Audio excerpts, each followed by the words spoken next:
So, um, I certainly hope this works. But I didn't get any bases built, and I had registered the Flying V, the Explorer.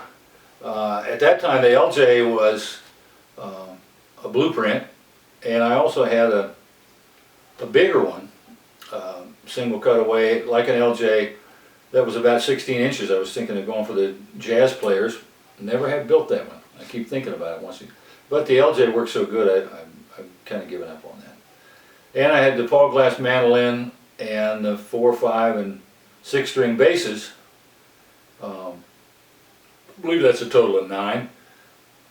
And so Dan had seen all these and came to me and he said, we'd sort of like to get into the Gibson market, and we'd be interested in licensing the LJ. What do you think about that? And I said, well, I like that idea a lot, And we hammered out some details, and they told me how it paid and how it worked, and because they already had deals with Clapton. We'd already been through that, and because this took a little while, because when I first got there, I set up Eric Johnson in '86 in Austin, because he was my customer, and they sent me bodies and necks and parts and pieces to put together American standards that would suit Eric to play, which means refretting them and finding the ones that we like the sound of the bodies and necks. When we had, I don't know, 4 or 5 necks and 4 or 5 bodies and parts and pieces. So when I hit the trade show in '87, I'd been on the payroll for about a month and a half, and immediately started working on the Clapton project, because I already had Eric out of the way and ready for the trade show. And so took a little while to get to the LJ project, because then we had Clapton lined up, and shortly, while that's all cooking along, and I build the 2 prototypes, and that's a whole nother story, sleeping with Blackie under my bed, with a pistol under the pillow. I did some prototypes for Yngwie and set up the carving machine that I've since bought from them, the old analog machine. I set it up to do the Claptons for production, and the Yngwies. We did all the scalloping on this pantograph machine, and then taught the girls how to sand those necks, and we carved all those Yngwies with the frets in there, and then the girls tweaked it out a little bit. But so that kept me pretty busy. So we didn't really get to the LJ probably till, had to be late '88, '89. I forget which.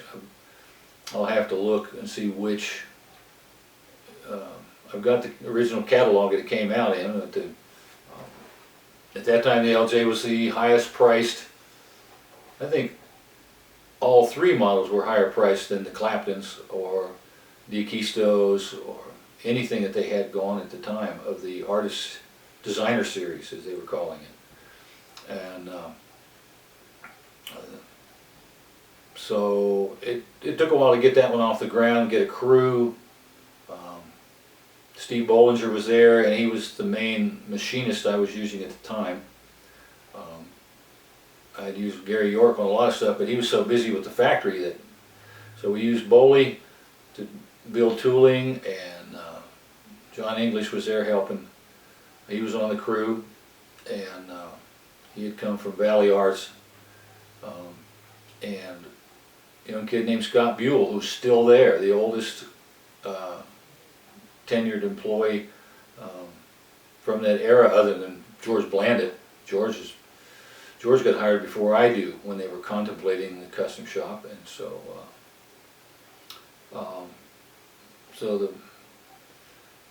and that's about it. We took a while to get that set up and figured out, and get over a few humps and hurdles. The first one I made was, the first couple were you know, just that particular plank of mahogany was perfect. Then we ended up with a handful of 10-pounders. They sounded great, but we didn't want that many out there, you know. We were kind of forced by numbers to go ahead and ship them. And they're around.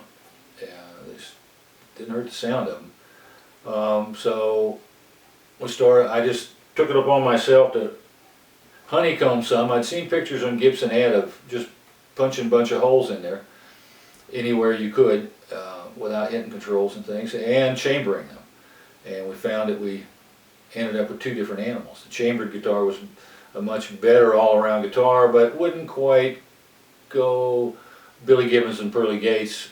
The honeycomb lightened the guitar up, and was really, I couldn't tell the difference between it and a solid body because of the matrix of the, you know, it was just all connected. And we didn't tell marketing. We just did it and shipped them. That would have taken too long to, you know, figure out. And we stamped them, H for honeycomb and C for chambered. And for a little while, I think some of them said S for solid. And then we realized that that was redundant, and we threw the S away.